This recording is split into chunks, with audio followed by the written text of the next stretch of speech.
Hi all, അസ്സാം വലൈക്കും. Welcome back to our channel. ഇന്ന് Valentine's Day special vanilla custard പുഡിങ്ങിൻ്റെ റെസിപ്പി ആയിട്ടാണ് വന്നിട്ടുള്ളത് കേട്ടോ. അപ്പോൾ വാലൻറ്റൈൻസ് ഡേ ഒക്കെ വരികയല്ലേ, അപ്പോൾ ഒരു സ്പെഷ്യൽ പുഡിങ് ആയിക്കോട്ടെ എന്ന് കരുതി.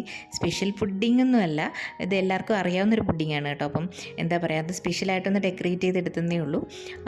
അപ്പോൾ നമുക്ക് വീഡിയോയിലോട്ട് പോകാം. അപ്പോൾ ഇതിന് വേണ്ടിയിട്ട് ജെലാറ്റിൻ വേണം. ജെലാറ്റിൻ ഒരു 1 ടേബിൾ സ്പൂൺ എടുത്തിട്ടുണ്ട്. 3 ടേബിൾ സ്പൂൺ തണുത്ത വെള്ളവും ചേർത്തൊന്ന് നമുക്കൊന്ന് ഒഴിച്ച് മാറ്റി വയ്ക്കാം. ജെലാറ്റിൻ ഒന്ന് കുതിരാൻ വേണ്ടിയിട്ടാണ് കേട്ടോ. അപ്പോൾ ഇനി വേണ്ടത് 1/2 ലിറ്റർ പാലാണ്. അതിൽ ഞാൻ 1/2 കപ്പ് തണുത്ത പാലിലോട്ട് ഒരു 2 ടേബിൾ സ്പൂൺ കസ്റ്റാർഡ് പൗഡറും കൂടെ ചേർത്തൊന്ന് മിക്സ് ചെയ്ത് കൊടുക്കുന്നുണ്ട് കേട്ടോ. അപ്പോൾ എന്നിട്ട് ബാക്കി വരുന്ന പാല് നമുക്കൊന്ന് തിളയ്ക്കാനായിട്ട് അടുപ്പത്തോട്ട് വയ്ക്കാം. അപ്പോൾ ഇതൊന്ന് തിളച്ചതിന് ശേഷം അരിച്ചെടുക്കണം. അതിൻ്റെ ലംസ് ഒന്നും എന്താ പറയുക കാണാതിരിക്കാൻ വേണ്ടിയിട്ടാണ് നമ്മൾ അരിച്ചെടുക്കുന്നത്. അപ്പോൾ ഞാൻ വേറൊരു പാത്രത്തിലോട്ടാണ് മാറ്റിയിട്ടുണ്ടായിരുന്നത്. പക്ഷേ ആ പാത്രം നമുക്ക് അടുപ്പിൽ വെക്കാൻ പറ്റില്ല കേട്ടോ. അപ്പോൾ ഞാൻ സെയിം നേരത്തെ എടുത്ത പാത്രത്തിൽ തന്നെ വീണ്ടും ഞാൻ എന്താ പറയുക കസ്റ്റാർഡ് മിക്സും നേരത്തെ തയ്യാറാക്കി വെച്ചിരിക്കുന്ന കസ്റ്റാർഡ് മിക്സും 7 ടേബിൾ സ്പൂൺ പഞ്ചസാരയും കൂടെ ചേർത്ത് കൊടുക്കുന്നുണ്ട്. ഇത് നമുക്കൊന്ന് കുറുക്കിയെടുക്കണം കേട്ടോ. ഒരുപാടങ്ങ് കുറുകേണ്ട ആവശ്യമില്ല, ഒന്ന് ലൈറ്റായിട്ട് കുറുകിയാൽ മതിയാവും. ഇതേപോലെ വേണം നമുക്ക് കുറുക്കിയെടുക്കാൻ വേണ്ടിയിട്ട്. എന്നിട്ട് തീ ഓഫ് ചെയ്തതിന് ശേഷം നമ്മൾ നേരത്തെ തയ്യാറാക്കി വെച്ചിരിക്കുന്ന ജെലാറ്റിൻ മിക്സ് ഒന്ന് ചേർത്ത് കൊടുക്കുക. എന്നിട്ട് ആ ജെലാറ്റിൻ ഒന്ന് എന്താ പറയുക എല്ലാം ഒന്ന് സ്പ്രെഡായി അലിയുന്നത് വരെ ഒന്ന് മിക്സ് ചെയ്ത് കൊടുക്കുക. ആ ചൂടിലിരുന്ന് തന്നെ എല്ലാം ഒന്ന് പെട്ടെന്നൊന്ന് മിക്സായി കിട്ടിക്കോളും കേട്ടോ. ഇതേപോലെ വേണം നമുക്ക് കിട്ടാൻ വേണ്ടിയിട്ട്. അപ്പോൾ അതിനുശേഷം ഇത് നല്ല പൂർണ്ണമായിട്ടും തണുക്കണം. തണുത്തതിന് ശേഷം മാത്രമേ നമ്മൾ 1 കപ്പ് വിപ്പിംഗ് ക്രീമോ അല്ലെങ്കിൽ ഫ്രഷ് ക്രീമോ ഒഴിച്ചു കൊടുക്കാവൂ. അപ്പോൾ ഞാനിവിടെ എടുത്തിരിക്കുന്നത് ഫ്രഷ് ക്രീമാണ്. അപ്പോൾ വിപ്പിംഗ് ക്രീം ആയാലും മതിയാവും കേട്ടോ.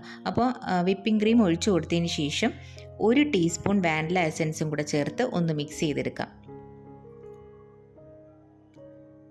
ഇതേപോലെ മിക്സ് ചെയ്തെടുത്തിട്ടുണ്ട്. എന്നിട്ട് നമുക്ക് പുഡിംഗ് ഡിഷിലോട്ട് ഇത് മാറ്റി കൊടുക്കാം. അപ്പോൾ ഏത് നിങ്ങളുടെ കയ്യിൽ അവൈലബിൾ ആയിട്ടുള്ള ഏത് പാത്രമായാലും മതിയാവും.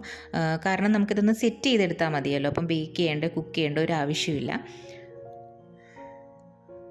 ഞാൻ ക്ലിംഗ് റാപ്പും കൂടെ ചെയ്തിട്ടുണ്ട് കേട്ടോ. അപ്പം മുകളിലൊന്ന് അപ്പോൾ നിങ്ങൾ എന്തെങ്കിലും ഒരു മൂടിയുണ്ടോ അടച്ച് വെച്ചതിന് ശേഷം മാത്രമേ ഫ്രിഡ്ജിൽ വെക്കാൻ പാടുള്ളൂ. അപ്പോൾ ഞാൻ ഇതിവിടെ ഫ്രിഡ്ജിൽ ഒരു 1/2 മണിക്കൂർ ഫ്രീസറിൽ വെച്ചിട്ടുണ്ടായിരുന്നു കേട്ടോ. അപ്പോൾ ആദ്യം അതിന് ശേഷം ഞാൻ എടുത്തിട്ട് ഫ്രിഡ്ജിലോട്ട് മാറ്റിയിട്ടുണ്ടായിരുന്നു. അപ്പോൾ 1/2 മണിക്കൂറിന് മുമ്പേ തന്നെ ഇത് ഫ്രീസറിലിരുന്ന് തന്നെ ഒന്ന് സെറ്റായി കിട്ടും കേട്ടോ. ഏകദേശം ഒന്ന് സെറ്റായി വന്നിട്ടുണ്ടായിരുന്നു. അപ്പോൾ എല്ലാം ഇവിടെ സെറ്റായിട്ടുണ്ട് കേട്ടോ. നല്ല അടിപൊളി സൂപ്പർ ടേസ്റ്റാണ് ഈ പുഡിങ്ങിന്. അപ്പോൾ കസ്റ്റാർഡിൻ്റെ ആ ഒരു ഫ്ലേവറും എല്ലാം നല്ല ടേസ്റ്റാണ് കേട്ടോ. അപ്പോൾ ഞാൻ വാലൻറ്റൈൻസ് ഡേ ആയതുകൊണ്ട് ഇപ്പോൾ ഹാർട്ട് ഷേപ്പിലുള്ള കുക്കി കട്ടർ കൊണ്ടൊന്ന് ഡെക്കറേറ്റ് ചെയ്തെടുക്കുന്നുണ്ട് കേട്ടോ. അപ്പോൾ ഇതേപോലെ തന്നെ എളുപ്പത്തിൽ തന്നെ നമുക്ക് ഡെക്കറേറ്റ് ചെയ്തെടുക്കാൻ പറ്റും. നല്ല എന്താ പറയുക നല്ല ജിഗ്ലി ആയിട്ട് നല്ല ഇതായിട്ട് കിട്ടിയിട്ടുണ്ട് കേട്ടോ പുഡിങ്.